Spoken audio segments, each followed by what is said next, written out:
Thank you all for sticking around. It's been a long day, but interesting. I'm really excited to be your host for this final panel discussion today after the Mandates and Manifestos, What Next? The Denton Declaration at 5. I'm Spencer Keralis. I'm a research associate professor and the head for digital humanities and collaborative programs at the University of North Texas Libraries. In this session, I'm going to give a little bit of background on the context that produced the Denton Declaration and then introduce our panelists. We'd like this panel to be, this session to be an open conversation about the current state of open data in the wake of at least 5 years of federal and institutional open access mandates, framed at least nominally by the principles that are described in the Denton Declaration, which you can find as a link off of openaccess.unt.edu. You can also find it in Clear Report number 160, where we had it published also. But I curated our panelists today to offer a wide range of perspectives on the state of open data, representing university legal and intellectual property administration, as well as different roles within libraries, archives, and digital scholarship. So let's flash back 5 or 6 years. In 2011, I joined Dr. Halbert at UNT on an IMLS-funded research initiative called the DataRes Project, the results of which can be found in Council on Library and Information Resources report number 160. We were looking at the research data management landscape in the wake of the NSF's 2010 announcement that all grant proposals must be accompanied by a data management plan. In the ensuing kerfuffle that followed this announcement, research libraries scrambled to respond to what was expected to be unprecedented demand for research data preservation platforms and services, and a whole flurry of institutional policies and statements proliferated. In the midst of this, Dr. Halbert, Dr. Bill Moen, our then colleague Shannon Stark, and I convened an eclectic group of 17 stakeholders, including technologists and librarians, researchers and administrators at the 3rd annual OA Symposium to discuss best practices and emerging trends in research data management.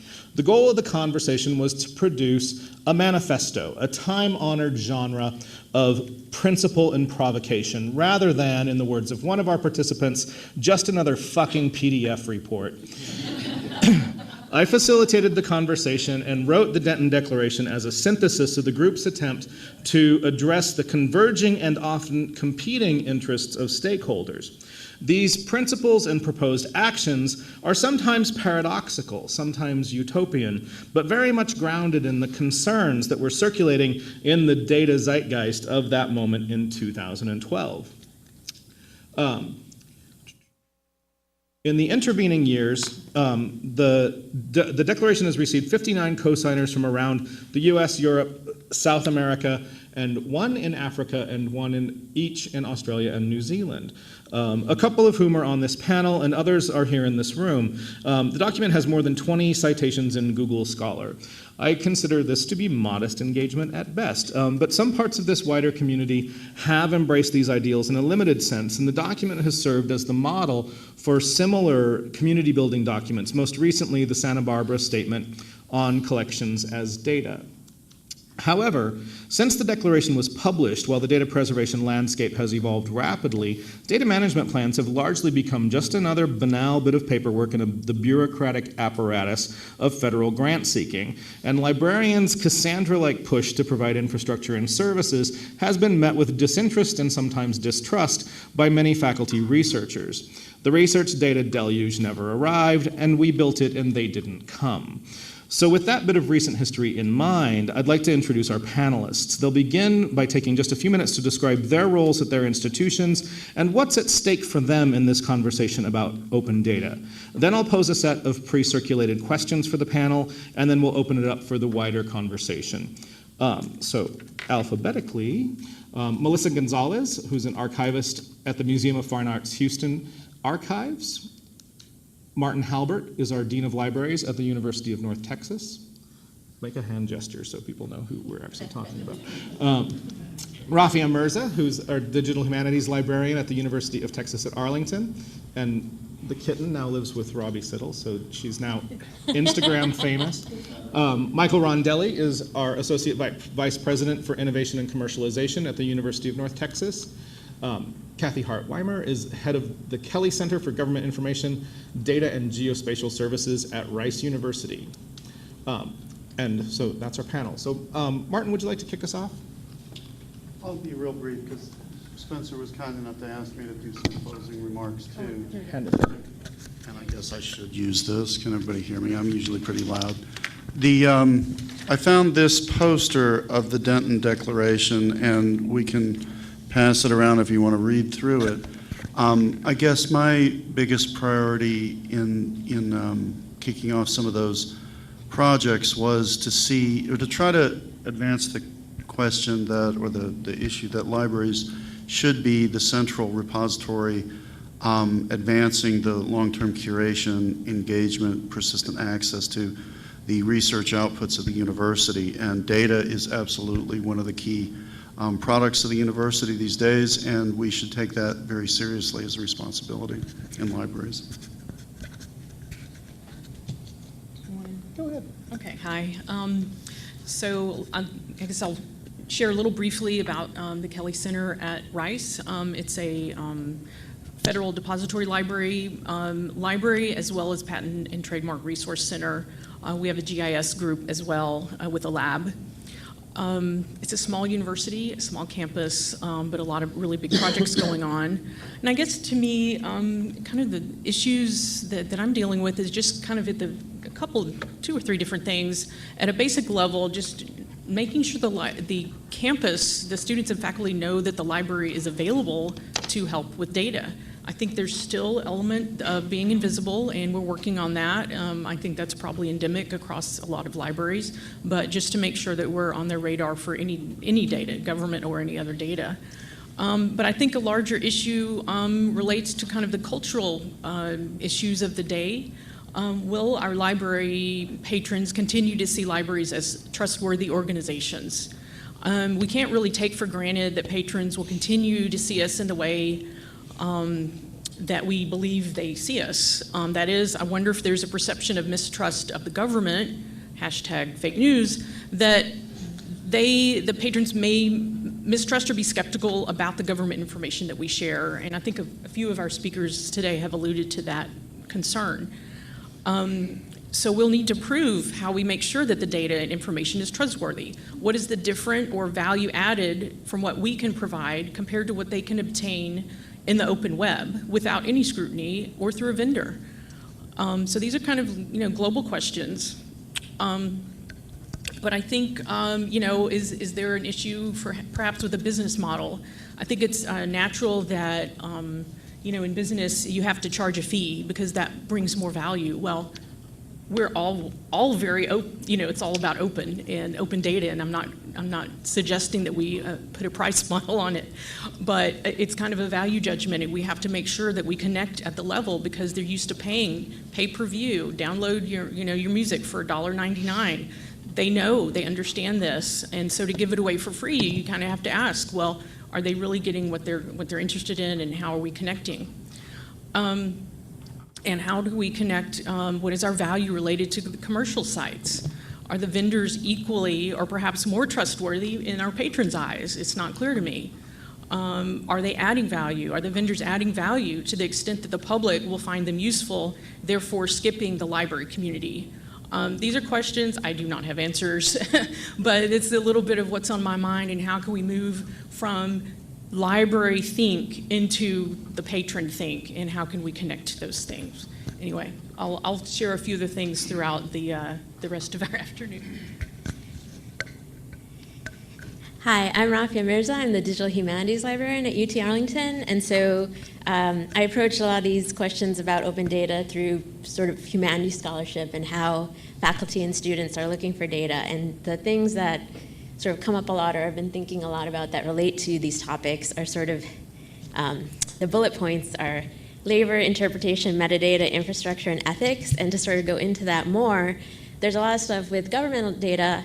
When you collect data, and anyone who's done a survey without giving too much thought and then gotten it back and be like, oh no, there's too much free text, and now I don't know what to do. When you collect data, you collect it for a purpose. Like when you collect the census, right? It's for congressional use. And so there's things, say you happen to do research, it can often be messy or not apply to what humanists want to do. So like one example, gender, right? Most government data, it approaches as a binary. So if you are doing anything around gender that's not binary, then you have to go through and you have to figure out, how do I adjust this, or how do I account for the data that wasn't collected? And how can I adapt or interpret it? Like you do with any archive, right? Like any archive is always incomplete, and there's reading between what was collected as well as what was collected. So there's that sort of messiness, and then even if the data is complete, sort of adding that metadata and structure, a couple other people have mentioned this, to make it useful, right? You have manuscripts, then you need to do TEI, or you have spatial data, like how do you put it into formats that will be useful? So that sort of structuring and adding value that we do like in library catalogs, how do we do that for this kind of data? And like, how do you account for that labor? Is there staff? Do we have, people mention crowdsourcing. A lot of times, a lot of our databases, right, the indexing, because of the effort that goes, those are commercial entities, because a lot of that indexing doesn't happen in libraries. So then with data, if the indexing or the structure is going to happen in libraries, how do we account for who's going to do that? Let's see. And I'm at 2 minutes, so I will just, and then also there's the sort of issues of ethics. There's copyright and open access, but then there's always also the issue that has come up before about private versus public, and who has balancing that right to privacy with the right to open, and how do you, like, and the most obvious example is police data, right? Like how, if that becomes something that you're analyzing, what is the ethical way to sort of use that? And I will hand it off to the next one. Hi, my name is Mike Rondelli. I'm the AVP of Innovation and Commercialization at UNT. Basically, I'm the ultra-capitalistic comic relief for the panel. As a former venture capitalist as well, so I should probably throw in there, I am probably everyone's enemy in every room that I ever go into. Part of my job is all the innovation programs on campus. Yeah, literally, that's what I do. But the innovation programs, developing it to teach people how to develop business models and figure out new ways to create technologies and get it out so we actually get money, whether it's students or our own faculty.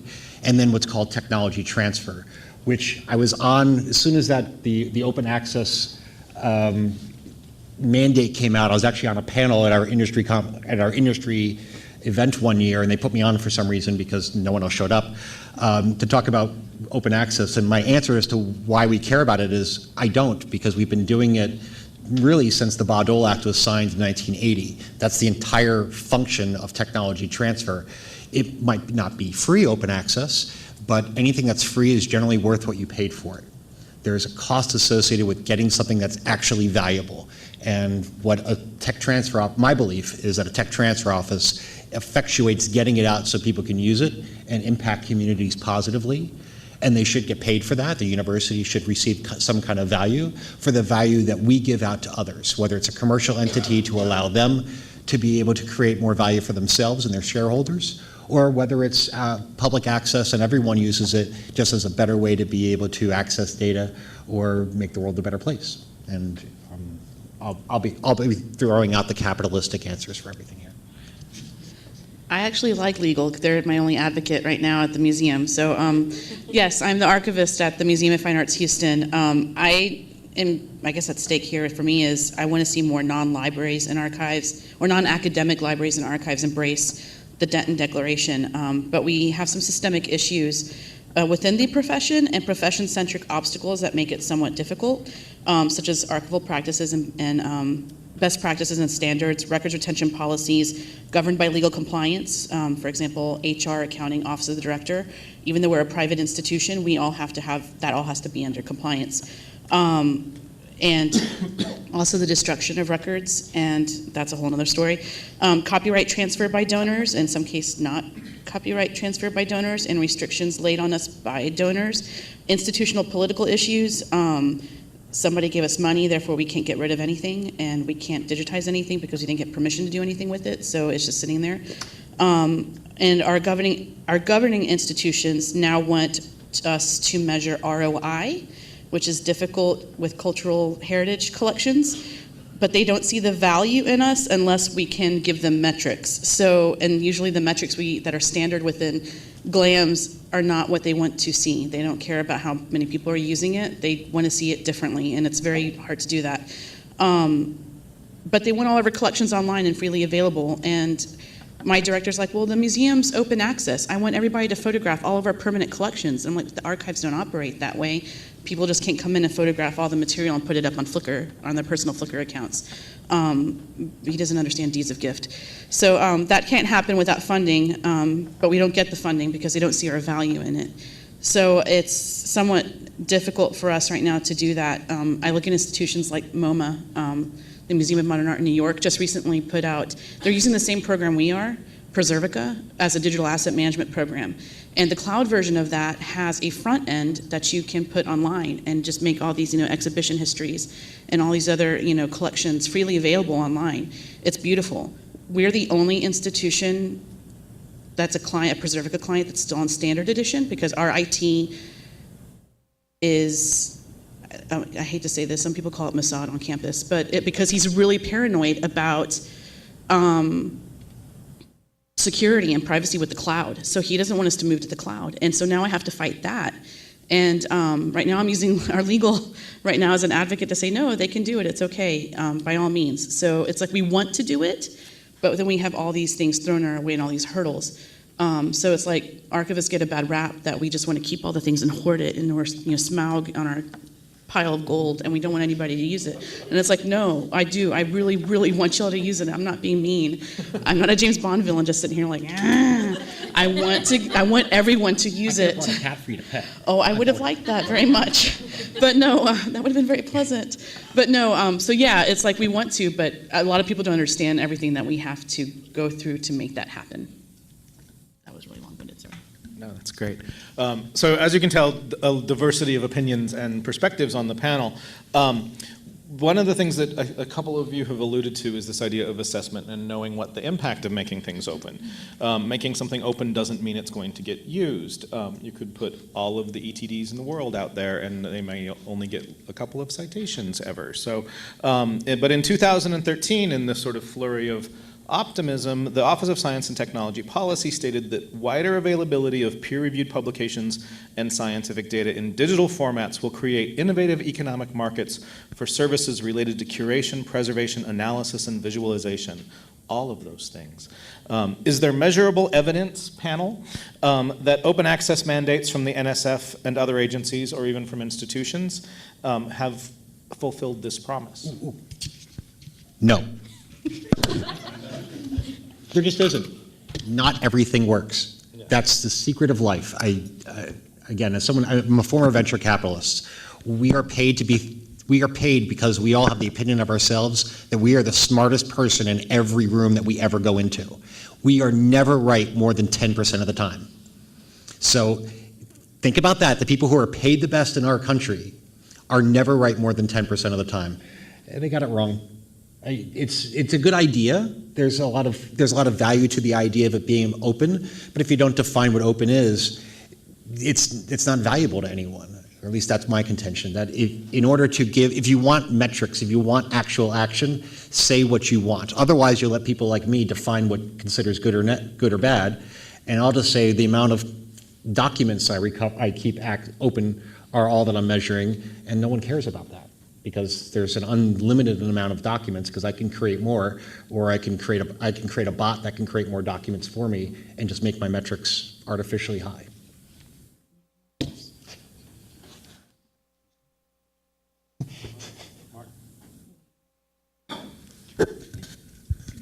The question of open access to data or research is an interesting one that we've explored in this series of symposia. Some of the unforeseen counter responses to the calls for open access to research are so-called predatory journals, predatory conferences that I think I didn't think about the fact that, well, if you're trying to make research publicly accessible, publicly funded research accessible, a natural impulse of entrepreneurial, groups out there in the world that are trying to make a profit is also to, compete for our scarce attention with predatory publications, predatory things that take advantage of the inherent need of researchers to get published, to get attention, to put their research out there. And that's resulted in a very interesting phenomena of, that our former provost at UNT, Dr. Warren Berggren, has been studying lately.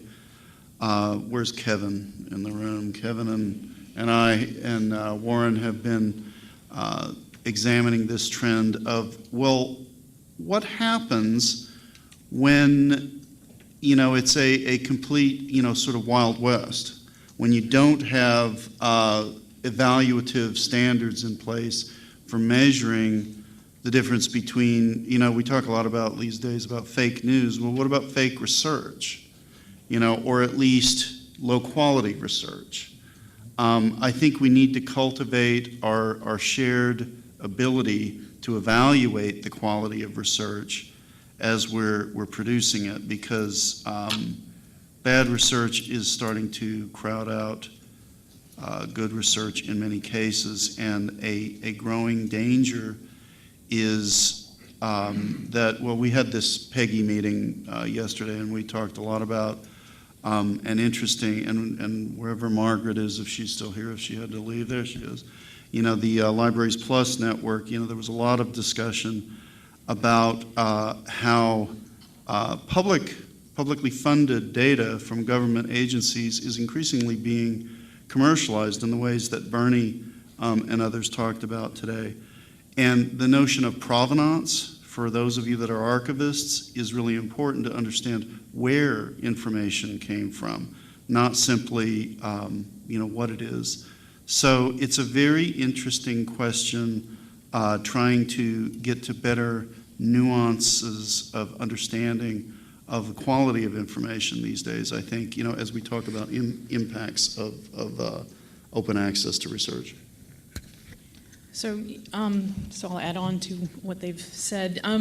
So there's things that are outside our sphere of influence, and I think a lot of this really sits more in the disciplines. How to motivate data, not creation, but data submission to a repository, for example. There's got to be some carrot, right? Because the sticks just don't really do anything. So what can be done within a discipline? Well, it can really support a tenure case, for example. If it's cited, then there may be obviously positive influence on a tenure case. If there's peer review of the data set, that could all build. So these could be motivators for researchers to share their data. If there's no motivation, then why bother? So we've got to kind of help them see those things, but there's an area that we can't push too much on that. But there's a historian that I've come to know in the last few years, Ruth Mostern, wrote an article, and the title pretty much says it all. Don't just build it, they probably won't come. Data sharing and the social life of data in the historical quantitative social sciences. So we see the issue, historians see the issue, archaeologists see the issue. The issue's very much out there. And I think for us, the best thing we can do is go to them, go to their disciplinary conferences, go to their meetings where they're talking amongst themselves about their issues of data storage, data preservation, and sneak in and tell them what we need, what we do every day, and kind of embed yourself in their meetings. I've done that, and I think for me it's been very eye-opening, and I've made connections with people outside the library community that are in the research community, and I think it's been really enhanced both sides of the equation. Going back to the systemic issues of faculty publishing for tenure and other academic uses, I'm starting to see that, I think, reflected as it's an observation more than anything. I'm seeing, I guess, most of my users right now are faculty who are needing primary sources to publish.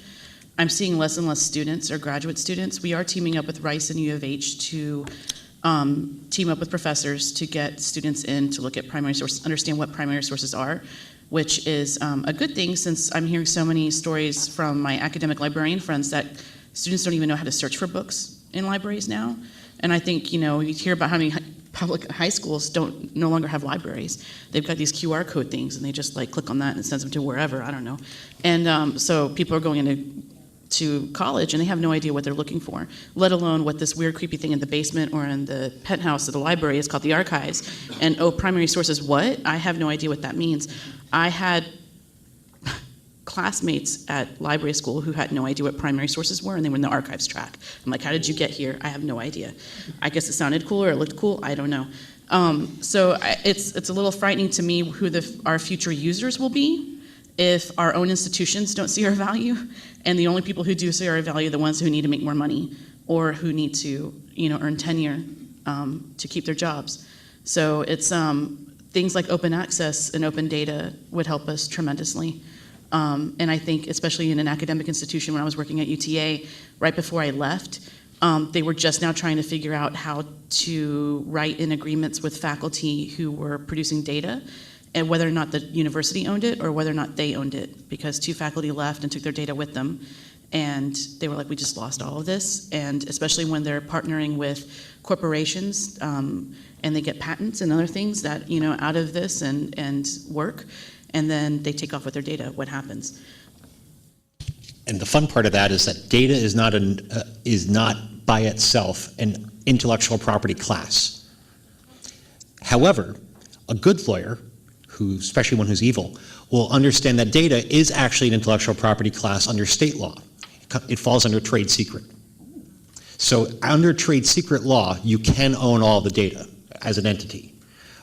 As a public university, that's tough because public universities tend not to allow trade secrets, which is unfortunate because I've made a lot of money licensing trade secrets to companies because I don't have to pay any patent costs, which is wonderful. They also last for forever. They never expire.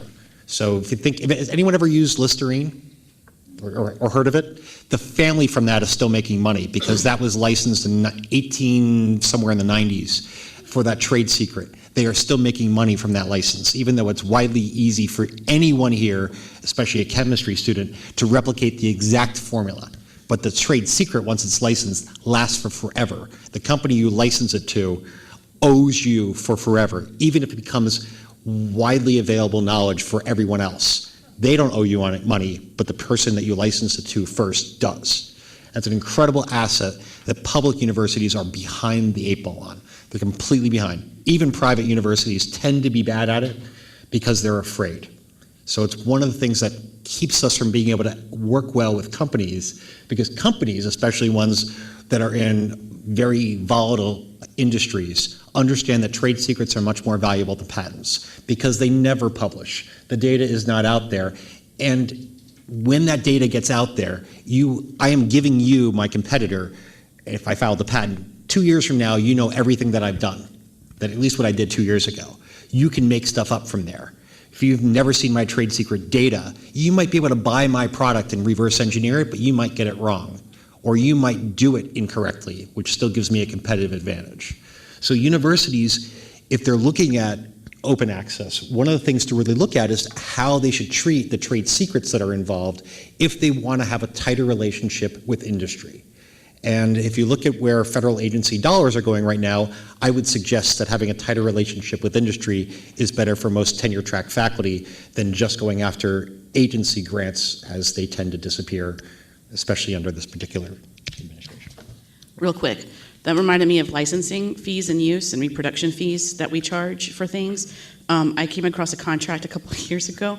I can't remember the production company, but I loved, and I'm going to start putting it in my deeds of gift because a lot of deeds of gift never thought about digital before. So they don't say how you can use it or if you can even digitize it or in perpetuity how you can use this in any format whatsoever. So I'm having to change the terminology and work with legal so that we can do that.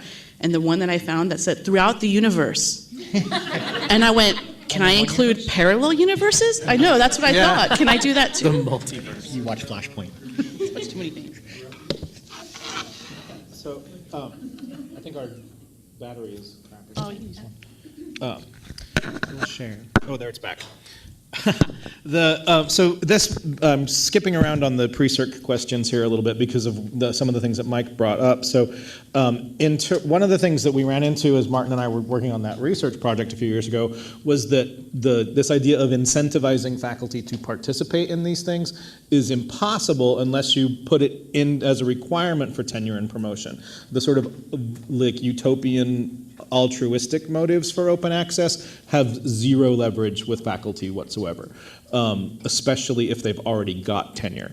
So are there additional rights that the universities could assert to scholarly communication on the lines of like work for hire that can enhance open data policies, which tend to be fairly toothless? I can handle this one. So if you work at a university, they probably own everything that you create. And not by probably, they own everything that you create. If you do it as part of your job, it's a work for hire.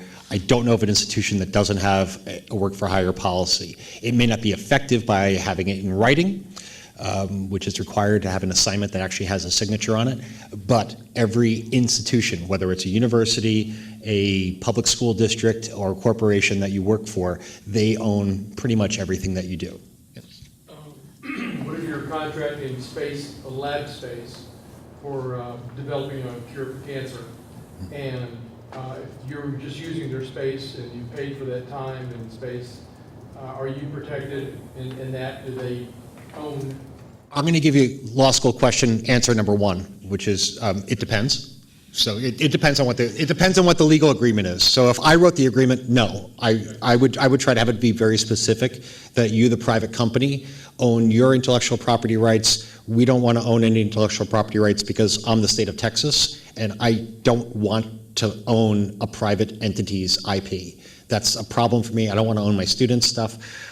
I have a responsibility, a fiduciary duty to the state of Texas and to all of my granting agencies for me to own and protect and commercialize my faculty and staffs. But if I don't have a fiduciary duty, I don't want to own it.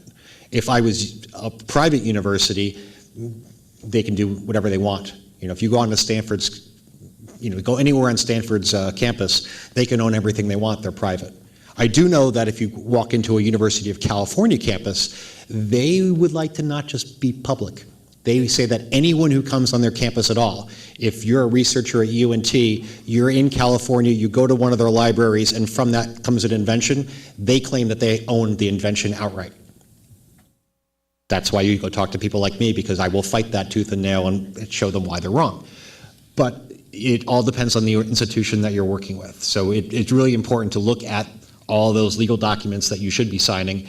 And if they're not signing documents, that's even worse, because it's not clear all the time. You're on public land, but there is a responsibility and there is an obligation. Once there's a leaseholder, if it turns out that they're providing, if I don't know what Texas law would be, I know in California, if they give you a reduced rate to be on their campus, it's now considered partially being in employment, and they can have an ownership interest under California law in whatever you develop.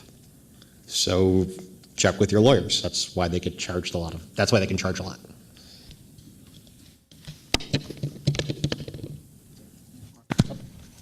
So to your question, Spencer, what sorts of assertions could an institution make usefully or in, to further effect? It's been interesting watching MIT and UC, the UC system recently, not on the issue of patents, which are, yes, often around making lots of money and that kind of thing. Probably the more salient thing for lots of libraries is around the separate issues in intellectual property of copyright and the outsourcing of so much of the intellectual output of the university's faculty to for-profit publishers like Elsevier. An interesting response of MIT and the UC system is an assertion of upstream copyright on the products of, or publications notably, of institutions. The reason why this is a interesting and potentially powerful tool is that in this question of can Elsevier monetize and keep complete copyright control over the output of the faculty if the university asserts upstream copyright of all products that are written. Then they preserve the right to locally maintain freely accessible copies of the articles that the faculty produce. And this is, many of the copyright librarians and scholarly communication librarians at some of these institutions are maintaining this as a approach that universities should take to sort of reacquire control over the copyright of the output of their faculty. I think it's a really innovative approach. I think it, having a lot of personal experience of talking to faculty members about copyright of their stuff in the context of our campus open access policy, I can say unequivocally faculty members, 99% of them anyway, feel that they own the copyright and control of all of their intellectual assets, whatever the university says, and be damned to any other office, whatever they say. This most often comes up not in the context of patentable material, but things like textbooks, for example. So this question of IP, intellectual property, and basically who controls what, who can monetize what, whether it's an idea, a copyrightable bit of information, a patent, other things, is squarely one of the things that we're struggling with socially today, and one of the key issues that libraries are sort of in the middle of is, people or groups that are responsible for administering content long-term on behalf of different constituencies.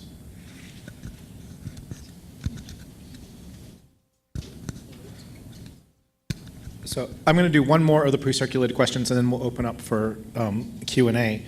So there was a recent article that got a lot of conversation on the ScholComm lists that argued that open access mandates violate basic principles of copyright law. And it was clearly written, it was from a right-wing think tank, and it was clearly skewed toward profit-making engines in the publishing industry. So what can institutional policies, institutional offices like the libraries or offices of innovation and other areas, can we do to alleviate sort of misinformation about what the goals of open access and open data are, and how can we move this conversation forward and to create this a culture of meaningful sharing and informed choice around open access? And can documents like the Denton Declaration or the statement, the Santa Barbara Statement on Collections as Data, these sorts of community building documents, can they help advance that conversation? I would say the best way is to create basically an open access license, because copyrights cannot be put in the public domain. There is no vehicle to do that. The copyright can expire, or the copyright can be a public domain because it was created by a federal government employee. There is no other way for it to become public, to be open public domain access. You can write a license and give it out to people. You cannot enforce your rights, but otherwise there is no, if you check the laws, there's no way to do it. So the Creative Commons licensing being one mechanism to do that? Yes, and that's an easy one because at least it's widespread and people have conversations. It's a license. That's all that can be done. There is no legal vehicle to put it in public domain except for the copyright expiring or it being developed by a federal government employee as part of their job. There is no other way legally in this country. It's sorry, but a license will do it. A license gives everyone the right to use it. You can even give people the right to make derivative works under that license. That gives all the rights that everyone would ever need. But you have to use a license to do that. That's the really simple solution from a lawyer.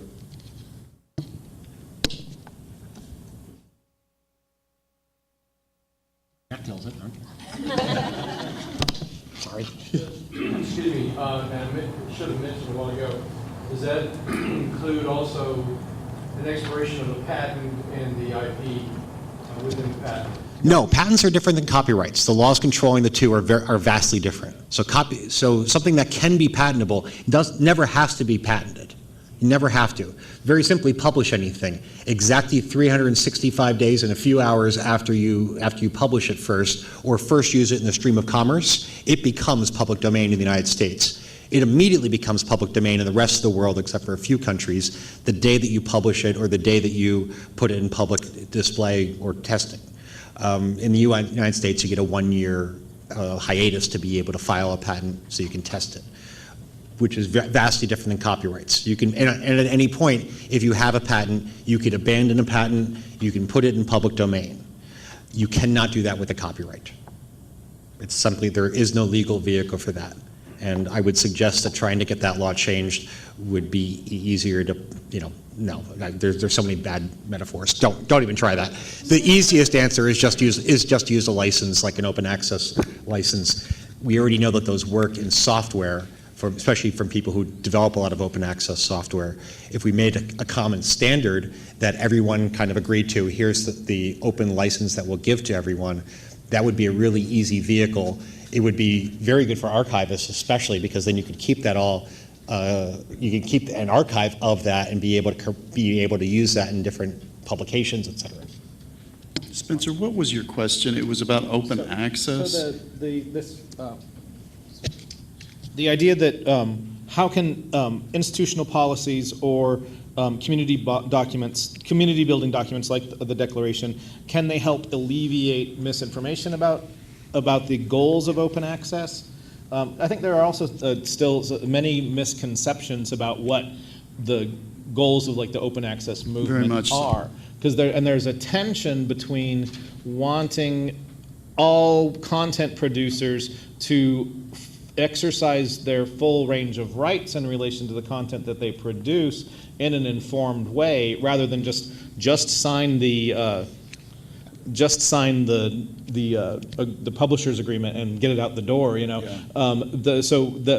versus just making everything open, So I think this idea of there's some sort of balance between informed choice and the everything open ethos that needs to be struck. I think you're absolutely right. And I think that, if anything, the understanding of what the notion of open access has become more obfuscated over time rather than becoming clearer, because now actually I've heard articulations of it by people that clearly don't understand anything about what we're talking about with open access, that it means some people equate, for example, some scientists I've talked to equate open access with no peer review.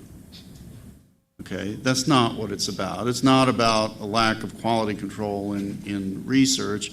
It's about public accessibility of publicly funded activities and research. It's the reason why we have the notion of a public domain. We don't feel like if we fund the government to produce some information for us that we should then have to turn around and pay for it again, a second time or a third time or as many times as the government could then turn around and ask us to pay for it. We don't ask the Bureau of Labor Statistics or we don't expect that if we fund the Bureau of Labor Statistics to gather information on behalf of the public good, that they're going to then turn around and monetize it on behalf of that agency. I think the notion, we do need to get to a clearer understanding of what the point is of open access, and have a more nuanced conversation about it. And I think we're probably not making much headway in that battle these days lately. Real quick, I think that it's going to take somebody or an institution that's very high profile and do it very successfully in order for people to see its value and its worth, and to remove that stigma or a mythic, vague definition of what it is, to solidify it and make it more certain that, this is what it is and this is how it's done and it's possible and we're good at it. Right now I feel like we're a bunch of hipsters going, look at this awesome thing we've got and nobody knows what it is, but it's okay because we know what it is, and then it's going to take somebody really basic to come along and make it mainstream and then be like, all right, this is awesome, I think we can all do it, and then eventually it's like, oh, it's not so great anymore. But no, it'll still be great, but I mean, it's gonna need to be super mainstream. I think somebody really high profile is going to have to bring that attention to it in order to, I guess, remove that stigma. Anything last on that before we open up for questions? I Oh, go ahead.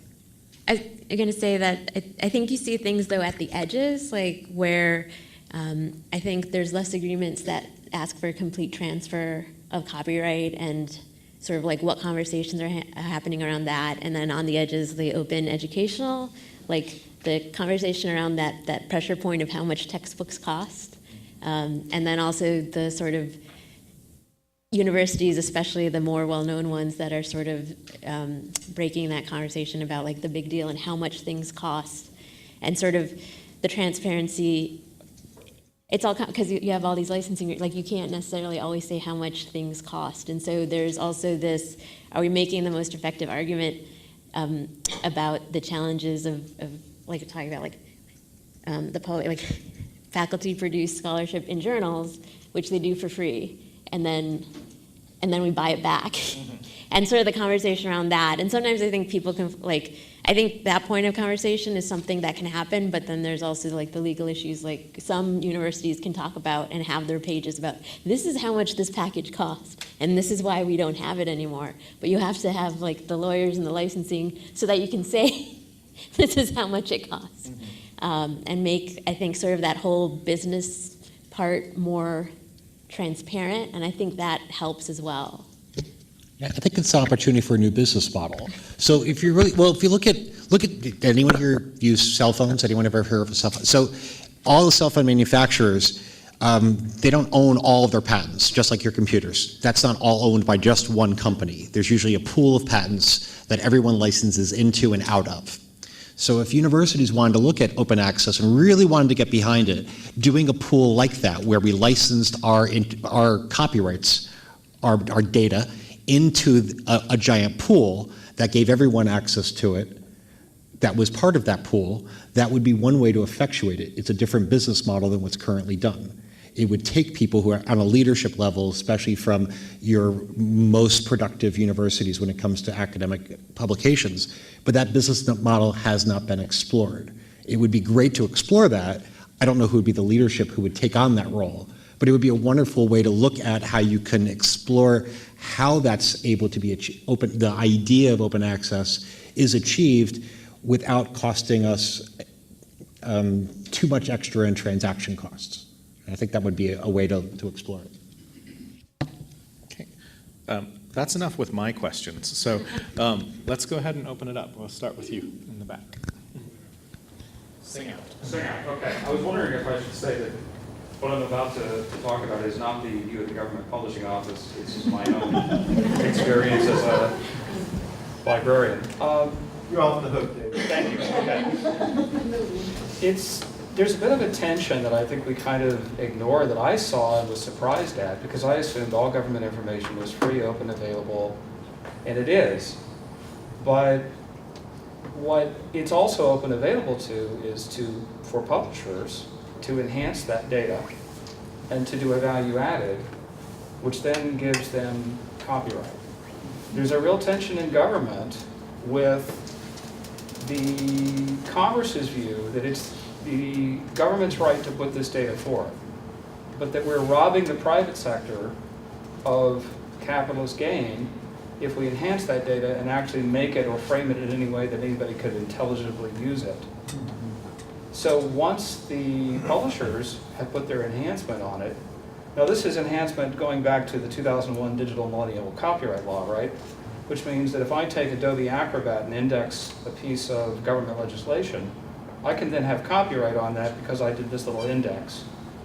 So what we're being told is that we can put the information, and the reports clearly in FDSys for public consumption, but the index and the tools that actually make it usable are off limits, and we have to license that, which no government organization is going to do. So I think there's a bit of a, I really question whether doing a simple index is that much of an enhancement that I have a right to take government information out of the public sector to pay somebody a profit, which libraries can't afford. That's just me as an American citizen speaking. I really do think that the digital millennial copyright and copyright around government information, that it's all free and open, needs to be rethought. I have libraries call me and tell me that their administrator just opened the door, some publisher walked in, took their collection away, digitized it, and now the library is told they don't own it anymore? Is this true? Well, they own the content, but they don't own any of the online access, nor do they have any right to that online access for their users, and they get a bill. Well, the funny thing is, a whole library and a whole section of the state, which I won't name, was given one logon instance to the digital content that they had provided. And I would have loved to have seen the publishers. They should learn how to negotiate better. Yeah, but they're babes in the capitalist world. They're librarians. Hire better lawyers. I think that's one of the interesting tensions around data in particular, because as Mike said, it's not considered under law to be intellectual property. But any sort of enhancement, as you describe, whether it's indexing or even metadata, is copyrightable then. So in the library sphere, metadata is one of the few places where your descriptive metadata is one of the few places where intellectual property can inhere in what many librarians do day to day. Then, which puts us in tension with some of the sort of cultural memory aggregation projects like the Digital Public Library of America, which compels all of its partners to put a Creative Commons license on their metadata. So so there are some libraries who are opting out of participating in the DPLA precisely because it's stripping them of the one thing that they can have IP in. Again, I'd go back to the business model argument that I just put forward. If all academic libraries, or all libraries in general, got together and said, well, how about we create a pool? We will all put ours in, all of us get to play. We use some kind of open access licensing for it, and we put in a caveat that it cannot be used for commercial activity. And if you use a commercial activity or violating or copyright, we then get to take it back, and boom. That would be a way to, if you wanted to have things be truly open access, and you didn't have an unlimited source of capital, if you spread out that cost amongst every different library source throughout the country or across the world, it would add up to be very little per institution as opposed to the entire activity itself. That would be a possible business model. So, David, thank you very much for bringing that up. I kind of alluded to that in my intro discussion, but it's kind of illusion that we have all our government information for free, because I have to assume that most, if not all, libraries are paying for some repackaging of something. It may be ProQuest, they are repackaging stat abstract, and you can download an Excel file. Well, hey, that's pretty handy. Can't get that from the government for free. Then it doesn't exist. So you're going to go pay ProQuest. Other vendors, and I won't go into naming who it does what, but have repackaged census for mapping applications. It's very handy. It's very useful. So this is a very kind of bifurcated concern. And there's money being spent on that enhancement. So is it really best for government to say, okay, public companies, go make money off of our data? Or maybe the government needs to start enhancing in certain ways. There's not a clear answer, but it's definitely an identified issue of concern.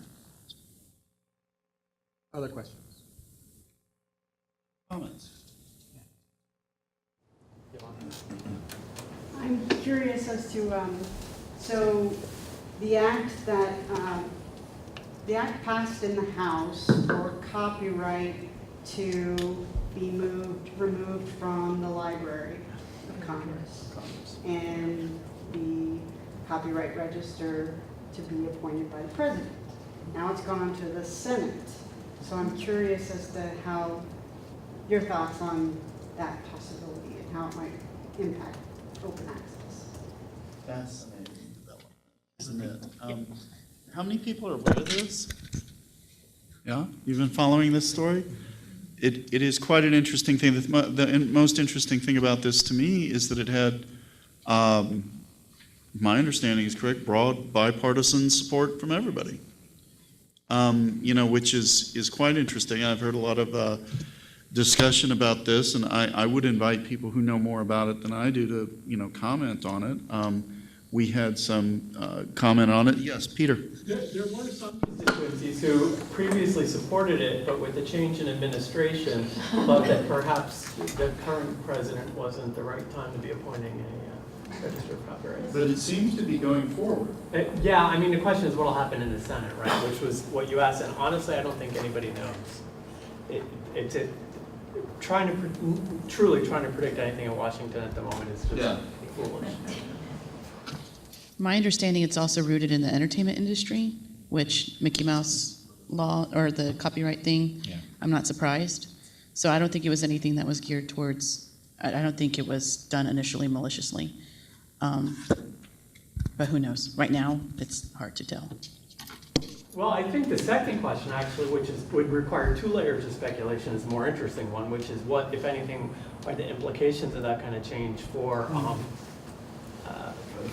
open access? And if I'm not mistaken, the legislation would put it in the Department of making it an independent agency like the PTO, but separate from the PTO in the Department of Commerce. Good for the lawyers. Small government. Everything's good for the lawyers. And I think it goes, like that sort of, like idealism or whatever, but right, what is copyright for? And there's that sort of, the promotion of the useful arts or the promotion of commerce and like what it changes when you have like one type of focus versus Mickey Mouse. But like, so what that sort of broadly means and I think that broader sort of put like what is copyright for and how long does it go and sort of this idea of like the promotion of commerce, but then the limitations of what, right? Like you can't build on anything for like since the 1920s. And a lot of the people who are advocating, or companies, not people, I guess corporations are people, right? They got their start by taking from things that had fallen out of copyright. And then they're like, but not you, just us. Which is, I guess, just sort of like an ideological, but it's like the promotion of the useful arts versus the promotion of commerce. That changes how you approach. Well, thank you, Yvonne, for wrapping us up on that ominous note. So I would like to hand the mic to Dr. Halbert to give us some concluding remarks. Thank you all for indulging us in this conversation this afternoon.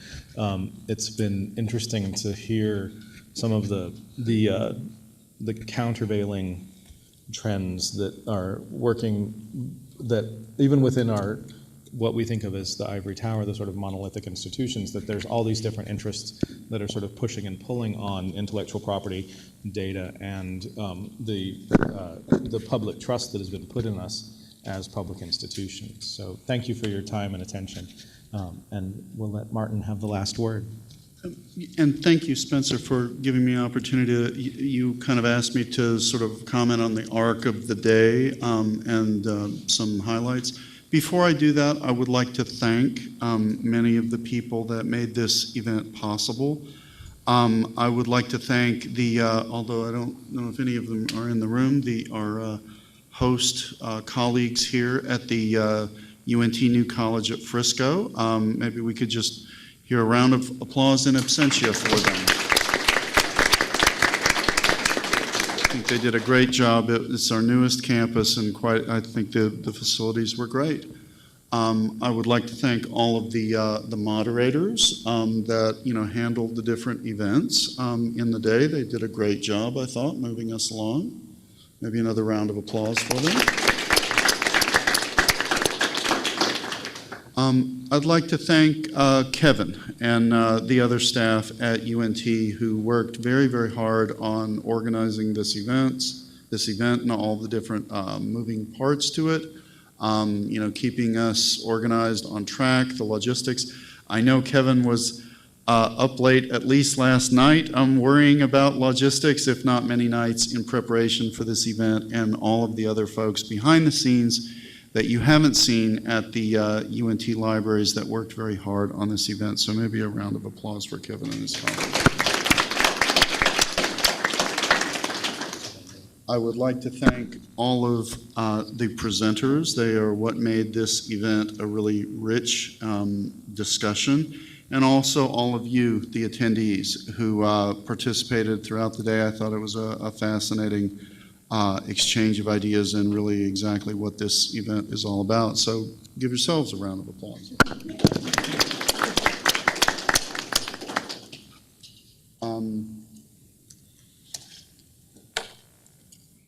It was interesting listening to everybody throughout the day.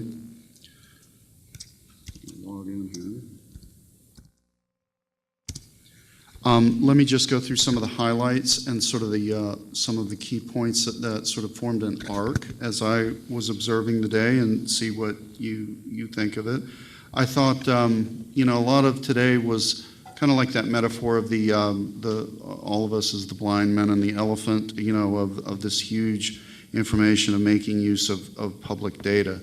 I really appreciated panel number 2 on the sort of the massive amount, it reminded us of the massive and really critical information that is made available by the federal government. This is just a staggering, it's always worth reminding ourselves of the staggering array and range of agencies that make up the federal government and their work that produces this information that is essential to our national health, economic success, scientific understanding of the world, and our general well-being. I think it highlighted the critical reliance we have on government data, the importance of this content for our lives, and the importance of it being reliable and persistently accessible. Some of the themes that got introduced in that particular panel are the something that we talked about quite a bit at the PEGI meeting yesterday and actually the Libraries Plus network meeting as well. This recurring issue of legislative mandates and responsibilities that agencies have and where they get their sort of their marching orders and what they're supposed to do. It highlighted the ways that the parent agencies and or authority structures that the agencies report to structure the expectation for all government information providers.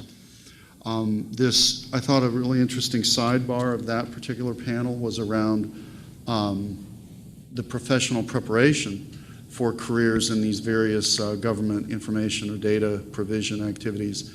And some of it was related to library science, but a lot of it wasn't, rather focused on technical administration and adjudication of data. I thought that was really interesting as a note about that process. Also panel 3 on the regional and local data. I thought it was fascinating the way that they highlighted how it conveyed how the power of place is so important in organizing and presenting so much of the data that we access.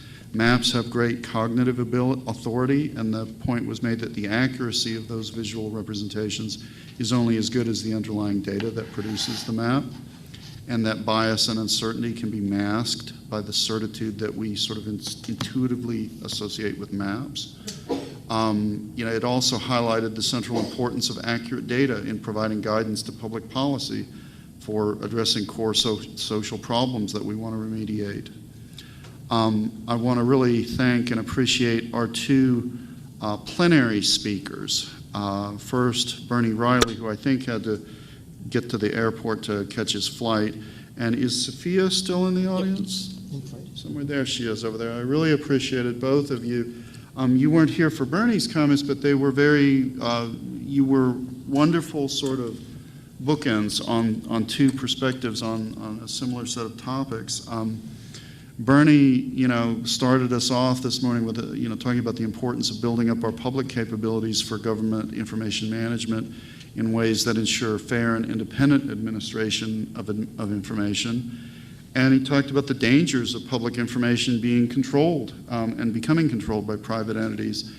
One of the fascinating points in his talk was he was highlighting the supreme irony that the same private corporation that was given responsibility for curating the vast archive of evidence against Enron and then lost it, was the very same company that was responsible for administering the Abu Ghraib prison operation in Iraq, which was fascinating. This notion was introduced to the changing public perceptions of government data, ranging from, I think many of us in this room, a close embrace as a, part of it, that it's core to a democratic society, all the way over to a skeptical suspicion of it as, sort of in the way of Big Brother. and fears about what the government knows about us. There were some echoes of this in panel 2 as well. Sophia talked about, she delved into the tensions between open access to information and the privacy rights regarding your own information and how we feel differently about those two things. Also, this notion of digital information failures I thought was fascinating, like Google's focusing on the case study of Google Glass as kind of a rebellion against modern day panopticon technologies. The highlights of, it highlighted issues of information access in relation to and obscuring a lot of the time cultural power differentials, racial and sexual stereotypes, commercially biased versus commercially unbiased search results in presenting information. And finally, I thought it was an interesting note that a lot of the presentation challenged this treasured notion that we have as academics and librarians that there is truly such a thing as unbiased access to information, which, there is probably always bias in access to information, starting with the selection of materials to curate. The first panel in the day on preservation and access to government information and data pointed out there are a range of efforts that I thought was fascinating, that they are slowly but very steadily growing in their capabilities to preserve and ensure persistent access to government information, both politically charged and maybe more neutral information. Some of the efforts are part of the government, like the new GPO program that was highlighted, and some of them are comprised of distributed institutions around the country that are trying to coordinate their work. And an example was given of the end-of-term crawl process. This latter category, it also includes these new alliances, such as that were mentioned, of PEGI, we keep talking about preserving electronic government information, the Data Refuge initiative, and the Libraries Plus network, which are all trying to bring together new disparate groups to address this sensitive issue of at-risk government information. It highlighted the challenges of curating these enormous, vast, and very complex original collections of government information, and also the distributed copies that are increasingly cropping up that various groups are attempting to replicate and maintain. Those challenges are of preserving and providing access to all that information. They're both technical and in a lot of ways administrative. Calling out how a point that we generally, got made a lot of times in the day, the inadequately provisioned infrastructure for this enormous undertaking. And I'll recall that slide that Mark had of, funded by no one, that many of these efforts are sort of taken out of our own hides in our institutions if we want to do anything at all. Just some concluding observations about the arc of the day. Or thoughts I had in listening to all this, that avoidable disasters are most often caused by neglect of infrastructure or a lack of attention to risks that are out there that could be avoided. Access to information is one of the most essential resources we have for contemporary life, if not the most essential single resource. Our conference theme and the presentations today suggest a couple of conclusions to me about what we need to commit to if we're to make the best use of public data, sort of our overarching theme. And these are just my thoughts. First, we have to commit to cultivating better infrastructure for ensuring persistent access to information, both in terms of technology and publicly acknowledged priority of this function. And second, and maybe far more important, I think we need to commit to seeking out a much more nuanced understanding of bias in curating, presenting, and providing access to public information. And this may be the biggest, most invisible, and yet most omnipresent challenge that our country and really our civilization faces today. These points echo, and a lot of the points today echo a lot of the themes that we've touched on in the series of 8 of these symposia. I'm really glad we had as engaged a conversation as we did today.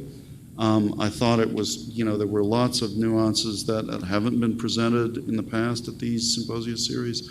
And I thought this was a very good conversation. I want to thank everybody again. This will be my last symposia, as you heard before. So I hope they will continue in the future. I hope that many of you will continue to come to them in the future, and that this conversation on these really important points will continue well into the future. So thank you again, one and all, for coming today.